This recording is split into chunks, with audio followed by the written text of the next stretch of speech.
뭐 상담 전에 준비해야 될 게 있나요? 뭐 이렇게 물어보시는데 그냥 오셔도 되는데 준비를 하시면 좋은 것은 있습니다. 안녕하세요. 홍순기 변호사입니다. 이번 시간에는 상담할 때 준비할 사항이 있느냐, 오늘은 그 부분에 관해서 좀 말씀을 드리고자 합니다. 첫 번째가 이제 예약입니다. 그냥 찾아오시면은 사실은 만날 수가 없을 수도 있습니다. 다른 분을 상담을 하고 있는 중일 수도 있고 법원에 가거나 이럴 경우에는 상담이 안 될 수도 있잖아요. 그러니까 예약은 필수다. 그 다음에 예약을 하실 때 누가 상담을 해주느냐 한번 이제 물어보시면 됩니다. 변호사가 상담을 할 수도 있고 사무 직원이 상담을 할 수도 있고 그런 부분은 미리 이제 전화로 물어보고 가시면 좋고요. 저 같은 경우는 제가 직접 상담을 해드리고 그 다음에 상담료는 지금 저 같은 경우는 1시간에 한 10만 원을 받고 있는데 1시간이 넘더라도 그냥 10만 원으로 받고 있습니다. 그래서 이전에는 전화 상담은 무료로 많이 진행을 했고 상담도 무료로 진행을 한 기간이 길었었는데 지금은 뭐 변협에서도 상담료를 받는 것을 권하고 있고 상담료를 받지 않으니까 상담 오시는 분들이 준비도 없이 여기저기 다니시는 바람에 변호사가 다른 일을 할 수 없는 경우도 있어서 지금은 대부분이 상담료가 있다 이렇게 생각을 하시면 될 것 같습니다.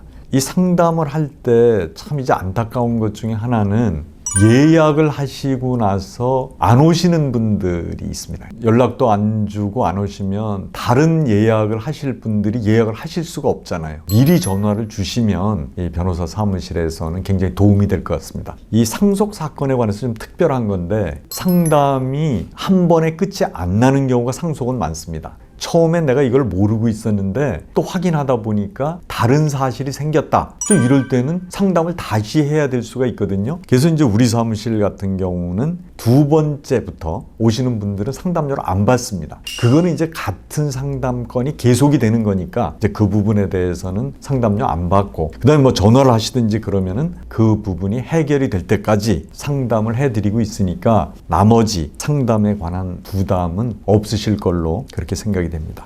또 물어보시는 게 뭐 상담 전에 준비해야 될 게 있나요? 뭐 이렇게 물어보시는데 그냥 오셔도 되는데 준비를 하시면 좋은 것은 있습니다. 일단은 이제 사망 신고는 하셔야 되는데 대부분이 이제 잘 모르시는 게 뭐냐면 그 사망 신고를 늦게 하고 그 안에 피상속인의 명의로 된 뭐 예금이나 그다음에 부동산이나 이런 것을 이제 처분한다거나 예금을 찾는다거나 하는 일이 있는데 이제 그런 경우는 좀 조심을 하셔야 됩니다.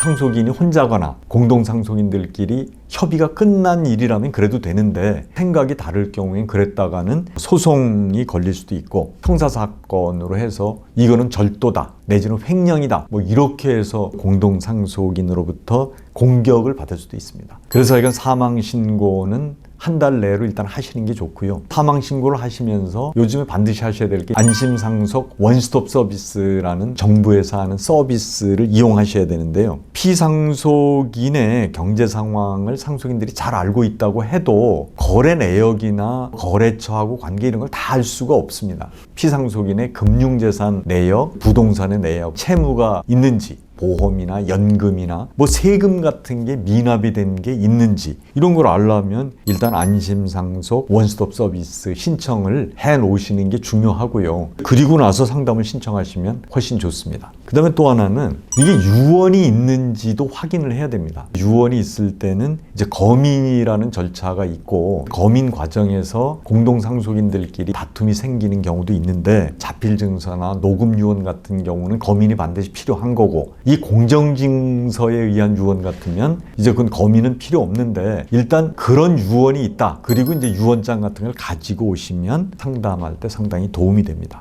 그리고 이제 또 하나 상담을 오시기 전에 확인을 해줬으면 우리가 편하고 이제 좋다. 이런 부분은 뭐냐면 일단 이제 상속인을 정리할 필요가 있느냐의 문제입니다. 가족관계 등록부에 있는 상속인들끼리만 나누면 문제가 없다고 하면 이제 문제가 될 건 없는데, 친자가 아닌 사람이 가족관계 등록부에 올라 있다거나 양자로 되어 있는데 연락도 안 된다, 이제 그러면 뭐 파양을 해야 된다거나, 무효인 혼인인데 혼인신고가 되어 있는 것처럼 되어 있다, 그래서 가족관계 등록부에는 등록이 되어 있는데 정리를 해야 될 상속인이 있는 경우는 미리 한번 알아오시면 사건을 처리하는데 도움이 되고요.